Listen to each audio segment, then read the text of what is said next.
आप अगर महाराष्ट्र के हो और गवर्नमेंट टीचर बनना चाहते हो तो कुछ बातों को आपको ध्यान रखना है। देखिए, महाराष्ट्र में अगर पहली क्लास से लेकर 12वीं क्लास तक आपको पढ़ाना है किसी भी गवर्नमेंट स्कूल के अंदर, तो कुछ बातों को आपको ख्याल रखना ज़रूरी है।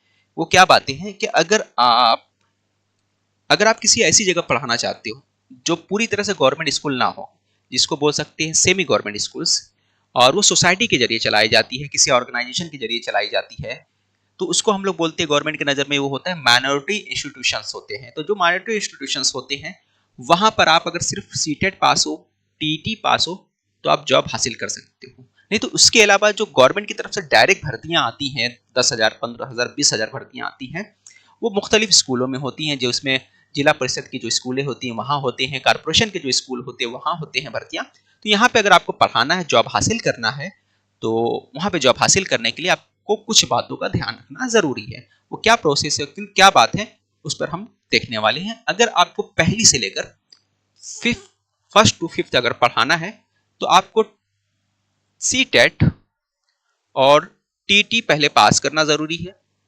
दोनों में से एक, कोई दोनों में से एक पास कर लेते हो, इसके बाद आपको टेट एग्जाम देना जरूरी है। अगर आप टेट पास कर लेते हो तो आपको जॉब मिलता है।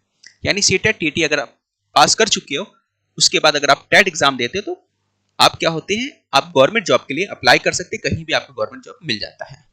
लेकिन आपको फर्स्ट टू फिफ्थ के लिए आपको क्या जरूरी है कि आप 12th के साथ साथ आपका डीएड होना चाहिए। 12th के बाद ही डीएड होता है, यानी 12th अगर आपका डीएड है तो आप जाहिर सी बात है सीटेट टीटी देकर टेट भी पास कर सकते हैं। यानी इसको देने से पहले, टेट देने से पहले आपका टीटी एग्जाम पास करना जरूरी है। टेट एग्जाम अभी कुछ महीनों बाद होने वाला है, आप उसकी प्रिपरेशन कर सकते हैं। अब अगर मैं बात करूं, अगर आपको 6 to 8 पढ़ाना है, छठी क्लास से लेकर 8वीं क्लास तक पढ़ाना है, 6 to 8, तब आप यहां पर टीटी के बाद सीटेट और टीटी दोनों में से एक पास हो, उसके बाद आपको टेट देना पड़ेगा। क्या देना पड़ेगा? टेट एग्जाम देना पड़ेगा। और सीटेट टीटी पास करने के लिए आपको मालूम है यहाँ पर आपको क्या होना चाहिए, यहाँ पे 12 के साथ साथ सिर्फ डीएड नहीं चलेगा, बल्कि आपका ग्रेजुएशन होना चाहिए। आपका क्या होना चाहिए? ग्रेजुएशन प्लस डीएड होना चाहिए। यानी 12 तो रहेगा ही आपका, ग्रेजुएशन प्लस डीएड है, या फिर आपका ग्रेजुएशन प्लस बीएड है।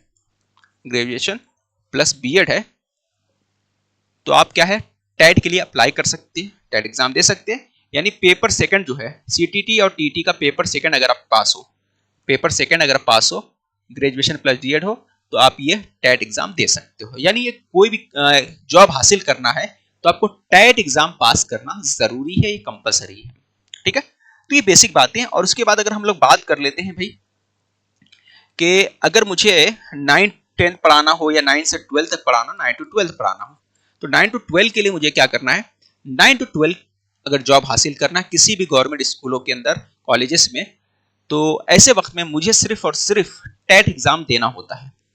अगर मेरी टेट एग्जाम की प्रिपरेशन अच्छे से हो गई है तो यकीनी तौर पे मैं कहीं भी गवर्नमेंट जॉब हासिल कर सकता हूँ टेट एग्जाम में अच्छे मार्क्स हासिल करने के बाद। ठीक है, तो आपको क्या करना है, आपको किसी भी तरह टेट एग्जाम को पास करना है। तो ये सारी चीजें आपको देख के समझ में आ गया होगा। तो आपका अल्टीमेट गोल क्या होना चाहिए, टेट एग्जाम को पास करना। अगर आप महाराष्ट्र में टेट एग्जाम पास करते हो, पास होने के बाद आप कहीं भी अच्छी से सरकारी जॉब हासिल कर सकते हो। तो जिन लोगों को नहीं मालूम होगा तो उनको भी बताइए कि टेट एग्जाम होने का मतलब यह है कि आप बिना किसी पैसे को खर्च किए हुए, जैसा आप लोगों को मालूम है कि करप्शन बहुत ज्यादा, हर जगह पैसे देने पड़ते हैं, तो वो सब कुछ भी मामला नहीं। यहाँ पर बिना पैसे खर्च किए हुए, 1 रुपये भी आपका खर्च नहीं होता, आप आसानी से जॉब हासिल कर सकते हैं। तो आपको ये टेट एग्जाम अच्छे से मेहनत करना है, तैयारी करना है, उसको पास करना अच्छे मार्क्स के साथ, और अच्छे मार्क्स के साथ आप पास करते हो तो आप चाहे बीएमसी में जॉब पा सकते हो या पीएमसी में जॉब पा सकते हो, किसी भी गवर्नमेंट स्कूलों में आप जॉब हासिल कर सकते हो। मिलते हैं अगले वीडियो में।